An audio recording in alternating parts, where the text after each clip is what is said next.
दुल्हा ने ऐन शादी के वक्त निकाह के वक्त मांगा दहेज में प्यार।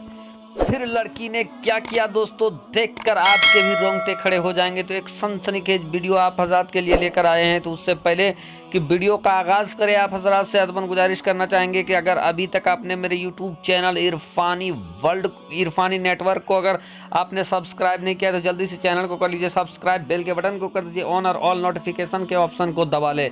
और दोस्तों अगर इस वीडियो को आप अगर मेरे इंस्टाग्राम में देख रहे हैं तो वहाँ भी लाइक फॉलो कर दे, फेसबुक में देख रहे हैं तो वहाँ भी लाइक फॉलो कर दे।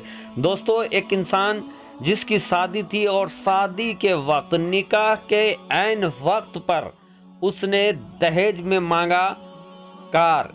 फिर लड़की ने क्या कहा दोस्तों, लड़की ने क्या किया, ऐसी सच्ची घटना जिसको सुनकर आप भी सोचने पर मजबूर हो जाएंगे। तो चलिए दोस्तों वीडियो का आगाज करते हैं। आज की ये घटना दोस्तों गुजरात के एक कस्बे की है, जहां पर एक इंसान ने अपनी बेटी की शादी एक अच्छे घर से तय किया और तय करने के बाद वो शादी की तैयारियों में जुट गया। ये जो इंसान था दोस्तों जिसकी बेटी की शादी होने वाली थी, ये मध्यम वर्ग जिसको मीडियम फैमिली कहा जा सकता है, ना उतना गरीब ना बहुत ज़्यादा अमीर था। किसी तरीके से घर परिवार चलता था। बेटी देखते ही देखते दोस्तों, जिस तरीके से हम लोग देखते हैं किस तरीके से बच्चियां देखते ही देखते बालिग हो जाती है, उसी तरीके से ये बेटी भी देखते ही देखते बालिग हो गई। बाप ने बड़े हसरत के साथ बेटी का निकाह एक जगह पर रखा, रिश्ता तय किया और तय करने के बाद तमाम चीज़ें तय हो गई। और एक घड़ी वो भी आया जब शादी का वक्त हो गया। शादी का वक्त हो गया, बाप ने बड़े हसरतों के साथ बेटी को दुल्हन बनाया। तमाम तर जो इंतजामात शादी में होते हैं दोस्तों, वो सभी इंतजाम किए गए और इंतजाम करने के बाद बारात भी आ गई। बारात जब आई, सबके चेहरे में मुस्कान थी, सब बहुत खुश थे कि आज उनकी बेटी दुल्हन बनेगी, आज उनकी बेटी का डोली उठेगा, आज उनकी बेटी का विदाई होगा। सब बड़े हसरत में थे कि आज निकाह होने जा रहा है। और अल्लाह का शुक्र है कि वो जो शादी में जो अखराजात होते हैं करीब करीब सब उन्होंने पूरा कर लिया और बेटी को हंसी खुशी आज विदा करेंगे। दोस्तों खाना पीना के बाद जैसे कि बाराती आते हैं और बारातियों को जिस तरीके से खाना पीना कराया जाता है, खाना पीना कराने के बाद दोस्तों अब काजी साहब की बारी आई।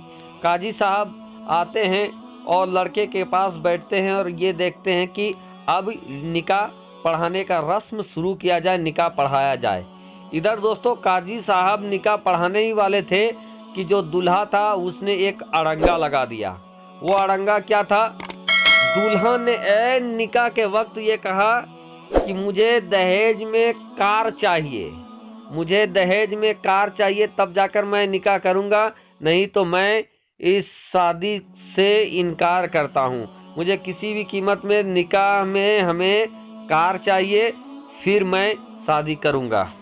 अब क्या था दोस्तों, इस बात के सामने आने के बाद लड़की के बाप के पैरों के नीचे से ज़मीन खिसक जाती है, क्योंकि उसकी इतनी हैसियत रही थी कि फ़ौरन से कहीं से कार खरीद कर ला दे, वो भी किसी तरीके से कमा खाकर अपने परिवार को चलाता था और घर परिवार देखता था। अब जैसे ही लड़के ने ये कहा कि कार चाहिए, उसका बाप तो सर पकड़कर बैठ गया। उसके आंखों से आंसू थम नहीं रहे थे, बहुत लाचार महसूस कर रहा था कि अब कहाँ से कार लाए।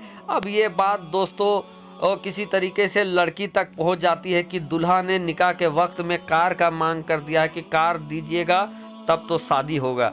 अब क्या था दोस्तों, जो लड़की का जो बाप था वो इधर परेशान थे और लड़की को जब पता चला कि दूल्हा ने कार मांगा है, अब लड़की गुस्से में आ जाती है और लड़की कहती है कि ऐसा इंसान जिसको मेरे से ज़्यादा कार की मोहब्बत है, दौलत की मोहब्बत है, मैं ऐसे लालची इंसान से निकाह नहीं करूंगी। और लड़की ने शादी करने से इनकार कर दिया, निकाह से उसने इनकार कर दिया। अब क्या था, जैसे ही निकाह से लड़की ने इनकार कर दिया कि मैं ऐसे लालची इंसान से शादी नहीं करूंगी, एक तरीके से खलबली मच गया। खलबली मचना था दोस्तों कि लड़की का बाप किसी तरीके से बेटी के पास आता है, बेटी को समझाता है कि बेटी तुम ऐसा ना करो, अगर तुम शादी से इनकार कर दोगी तो ये हम लोगों के लिए बाइस रुसवाई होगा, हम लोग किसी से मुंह दिखाने लायक नहीं हो रहे हैं। अगर इसने कार मांगा है तो मैं किसी तरीके से अरेंज करके बाद में इसको कार दे दूंगा, लेकिन तुम इस तरीका का काम ना करो। तुम बेटी मेरी परेशानी को समझो और मेरी रुसवाई को समझो, तुम शादी के लिए मान जाओ, मैं किसी तरीके से इसको अरेंज करके कार दे दूंगा। बहुत मनवाने के बाद बेटी शादी के लिए मान जाती है। इधर लड़की का बाप उस लड़के के पास जाता है, कहता है कि अभी आप निकाह कर लीजिए और फिर मैं 2-4 दिनों में कार अरेंज करके आपको कार दे दूंगा। भर के लोगों को समझाने बुझाने पर वो इंसान, वो लालची लड़का निकाह के लिए तैयार हो जाता है और उसकी शादी हो जाती है, दोनों की शादी हो जाती है। शादी के कुछ दिनों के बाद ही लड़की के बाप ने कर्जा वगैरह से एक कार खरीद कर लड़के को दे दिया। अब कार पाकर लड़का बहुत खुश था। एक दिन का वाकया है कि उसी कार पर लड़की को बैठाकर वो लड़का बहुत तेजी के साथ ड्राइविंग करते जा रहा था। वो कहता था कि आज मैं बहुत खुश हूँ। अभी लड़की और लड़का दोनों गाड़ी में बैठे हैं, बात करते जा रहे हैं कि अभी मैं बहुत खुश हूँ।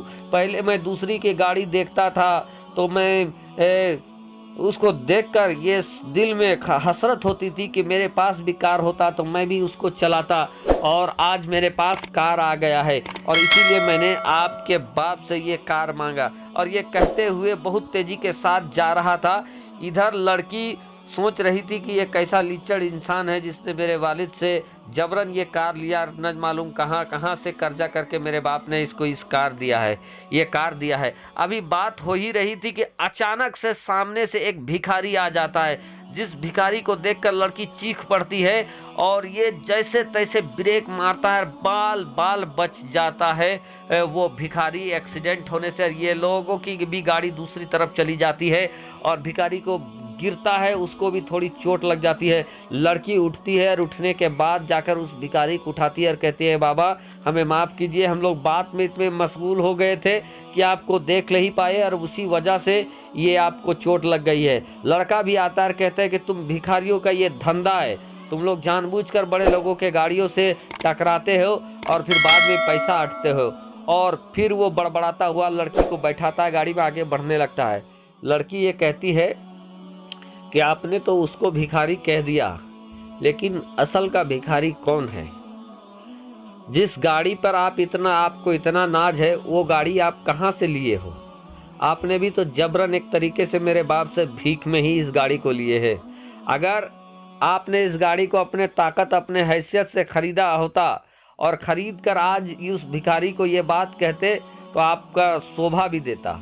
वो तो भिखारी है और दर दर जाकर वो मांगता है, मांगने के बाद अपने काम चलाते हैं। लेकिन कुछ लोग हैं जो लड़कियों के बाप से जबरन इस तरीके के कार मांगते हैं और अपने आप को रईस गिनाते हैं।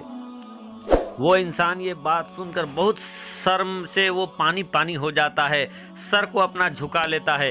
प्यारे दोस्तों, अगर आपको बड़ा ही बनना है तो अपने मेहनत के कमाई से गाड़ी वगैरह खरीदे, दहेज ना मांगे। दहेज बड़ी लानत है दोस्तों, ये गुनाह का सबब भी है।